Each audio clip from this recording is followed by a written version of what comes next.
All right. Hi. How are you guys? This is kind of a bonus video, an extra thing to serve students who missed class last Friday.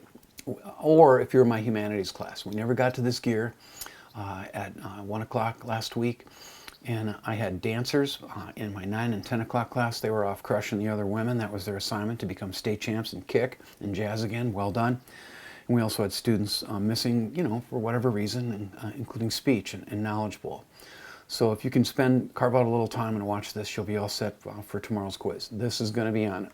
I'm just telling you. Last Friday, and I won't cover all of it, I was marveling, particularly in my morning classes, over how much I love the idea of just certain places in history, in certain cities, where incredible people get together. And I won't go over all the examples. Let's just land where I love to land. 5th century Athens. Look at what we get. We got epic poetry from Homer 3 centuries before that, but in the breadth of just a few years in the 400s, we get Aeschylus, Sophocles, and Euripides giving us tragic literature, tragedians, and we also get 3 of the greatest thinkers in the history of thinking. We get Socrates, Plato, and Aristotle. And I want to dial in on Aristotle specifically, but first I probably should offer up a contrast. Plato feared poets, okay? They made him nervous because of the idea that they could create emotions. And the Greeks, or at least he, was terrified by the idea that your logos could be upset, maybe even destroyed by your pathos. And that's the theme in one of the themes in his dialogues. And by the way, if you think we're a lot smarter than people were in faraway olden times, try to read just one of these dialogues. They're absolutely brilliant and beautiful, but very, very difficult. So Plato's thing was that the state is the most important creation of all. And he thought that everything should be subordinate to the state. He actually thought that playwrights, tragedians, should submit their works to rulers for approval. Oh, I almost got that fruit fly, not quite. ADHD again. Aristotle says, no, that's not the story at all. Aristotle put great faith in poets. He thought that characters like Plato, he didn't think characters should be perfect. He wanted them to be morally ambiguous, that dual nature thing that we're exploring in humanities. So the characters are really, the main ones, the heroes, are really neither fully good nor fully evil. They're just kind of a mix of both. And in the catharsis part of it, that gets resolved, that gets straightened out. So, and he also had real strong theories about plot. He thought that plots should be imitations of an action and that they should be unified. And that every tragic plot, just like our lives, just like everything in the world, should have a beginning and a middle and an end. Aristotle is the first writer, the first man to write that down. And I believe in that as someone who's kind of out near the end, approaching it anyway. Let's put it that way. Very simply, these are the elements of tragedy according to Aristotle. And this is from his Poetics, which was a book that was supposed to explain how comedy works and how tragedy works. But sadly, we only have what he wrote down about tragedy. These are kind of cobbled together notes that were gathered by his students after he died. If you tried to read the Poetics, it'd be a little bit of a mess. I also want to say, too, before I just kind of run through the list like an old schoolmarm, that Aristotle not only loved poetry, but he loved the theater. And his favorite tragedian, hands down, was Sophocles. And his favorite play, the big paradigm play for him, is Oedipus, which we've just read. Aristotle, we're going to learn a few Greek words here, and you can just write down the Greek words and then write the English words parenthetically, write what the translation is when we bring them into English. They're not complicated, although you may never have heard of these words before. The first is hamartia. Hamartia means fatal flaw. And I just invited 3 classes of students, of Comp 2 students, to write about whether or not that theory seems true to them.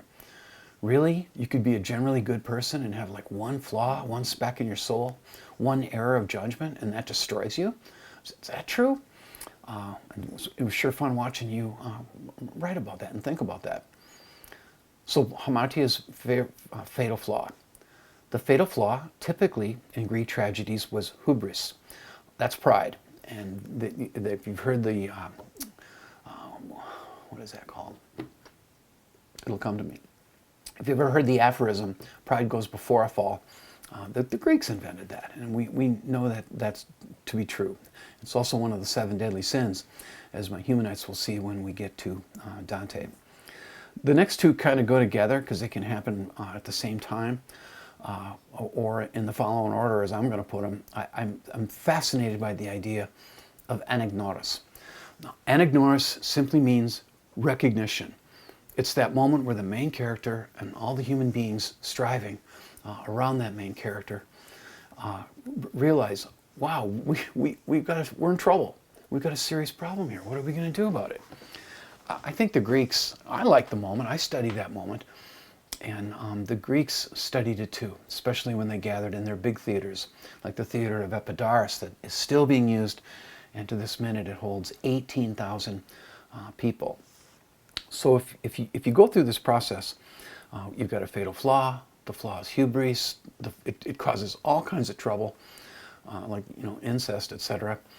And what follows, what concludes, is something called peripeteia, which is very difficult to spell. Had to look it up, and that simply means a reversal of fortune, if not a restoration. Things get put back together. And as I editorialized last Friday, most tragedies from Greek through Shakespearean tragedies like Macbeth, that some students and I are going to see along with 125 other students from 5 different high schools, to contemporary tragedies, maybe by American tragedians like Arthur Miller, Tennessee Williams.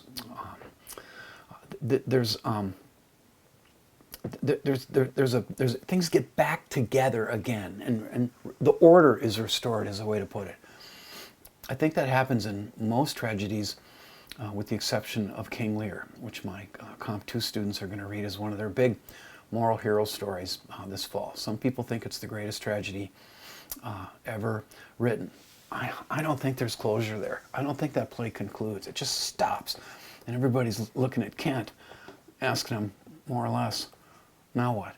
What do we do now? But that's not how the Oedipus or Antigone end.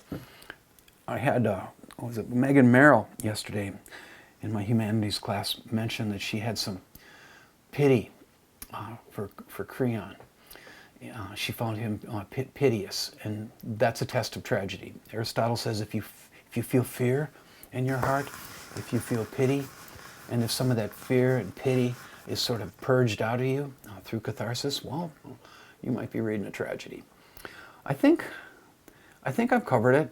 I hate to think of these as terms, right? Who wants to? Is that school sitting around and memorizing terms?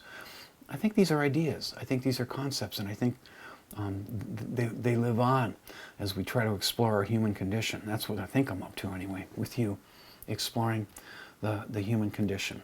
So I'll go and dump this into Final Cut Pro, and I'll spell these out, type them out, so you can take absolutely minimal notes.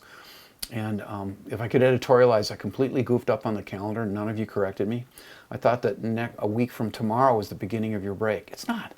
It's actually the following week. So I'll figure this all out in D2L. There are many mistakes available to all English majors. I love you guys. Have I told you that lately? I really love you guys. God bless you, and I look forward to seeing you tomorrow.